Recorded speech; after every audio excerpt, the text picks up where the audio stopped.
નમસ્કાર મિત્રો, આપણી યુટ્યુબ ચેનલમાં તમારું સ્વાગત છે. ગુજરાત વેધર અપડેટ પર હમણાં કોઈ વરસાદી સિસ્ટમ એક્ટિવ ન હોવાથી ગુજરાતમાં વરસાદે વિરામ લીધો છે. તમે જોઈ શકો છો કે વરસાદી માહોલની એક્ટિવિટી હમણાં થોડીક ધીમી છે. આથી ચોમાસાની શરૂઆત પણ નજીક હોવાની સંભાવના છે. મોસ્ટ ઓફ મિત્રો તમે જુઓ તો 15 જૂને ચોમાસાની શરૂઆત થતી હોય છે. આથી ગરમીમાં પણ રાહત મળવાની સંભાવના છે. તો આજના વિડીયોમાં આપણે વાત કરીશું કે ગુજરાતમાં ચોમાસાની શરૂઆત ક્યાં અને કયા જિલ્લામાં કેટલા ઇંચ વરસાદ પડી શકે છે તથા ખેડૂત મિત્રો ક્યારે વાવણી કરવી યોગ્ય છે એ પણ જોઈશું. આથી આપણી યુટ્યુબ ચેનલ ગુજરાત વેધર અપડેટને સબસ્ક્રાઈબ કરો અને લાઈક કરવાનું ભૂલશો નહીં. હવે વરસાદની વાત કરીએ તો બંગાળની ખાડીમાં ધીરે ધીરે સાયક્લોન સર્જાવા લાગ્યા છે, જે કચ્છ, રાજસ્થાન અને દિલ્હી તરફ આગળ વધી રહ્યા છે. આથી ગુજરાત સહિત સમગ્ર ભારતમાં સારો વરસાદ પડવાની શક્યતા છે.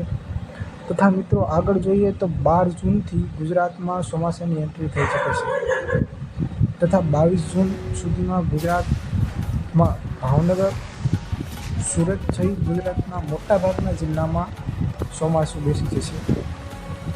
ઉપરાંત કેટલાક જિલ્લામાં અતિ ભારે વરસાદ પણ થવાની સંભાવના છે તથા મધ્ય ગુજરાતમાં ભારે વરસાદની આગાહી છે. ઉપરાંત દક્ષિણ સૌરાષ્ટ્રની વાત કરીએ તો એમાં કેટલાક ભાગોમાં અતિ ભારે વરસાદ થવાની સંભાવના છે.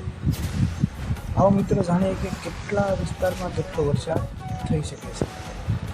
દક્ષિણ ગુજરાતની વાત કરીએ તો અમરેલી, ભાવનગર વગેરે કેટલાક જિલ્લામાં વરસાદ થવાની શક્યતા છે. ખંભાત, નડિયાદ, આણંદમાં પણ વરસાદ થવાની શક્યતા છે. કચ્છના કેટલાક ભાગોમાં પણ અતિ ભારે વરસાદ થવાની શક્યતા છે.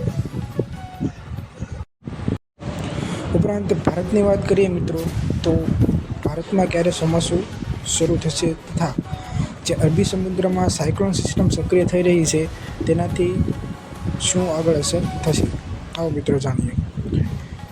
ગુજરાતમાં ચોમાસું ક્યારે આવશે એ પણ જાણીએ.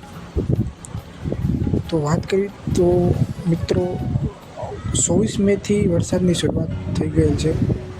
એટલે કે મોસ્ટ ઓફ જોઈએ તો 24 મે વરસાદની શરૂઆત થતી હોય છે, પણ આ વખતે 8 દી પહેલાં ચોમાસાની શરૂઆત થઈ શકે છે. બાકી જોઈએ તો 1 જૂને ચોમાસું શરૂ થતું હોય છે અને ગુજરાતમાં 15 જૂન આજુબાજુ ચોમાસું શરૂ થવાની શક્યતા છે. ગુજરાતમાં વરસાદની કંઈ ચિંતા નથી, કેમ કે ચોમાસું 15 જૂનની આસપાસ આવતું હોય છે. એટલે આ વખતે વહેલા વરસાદના વધામણા થઈ શક્યા છે. આવો મિત્રો જાણીએ કે કેટલી તારીખે કેટલો વરસાદ થવાની શક્યતા છે. 10 જૂન સુધીમાં ગુજરાતમાં ચોમાસું આવી શકે છે. 13 જૂન બાદ ગુજરાતમાં અતિ ભારે વરસાદની સંભાવના છે. 18 જૂન પછી બંગાળની ખાડીમાં બીજી સિસ્ટમ સક્રિય થશે, જેનાથી પણ વરસાદમાં ફેરફાર થઈ શકે છે. 24 થી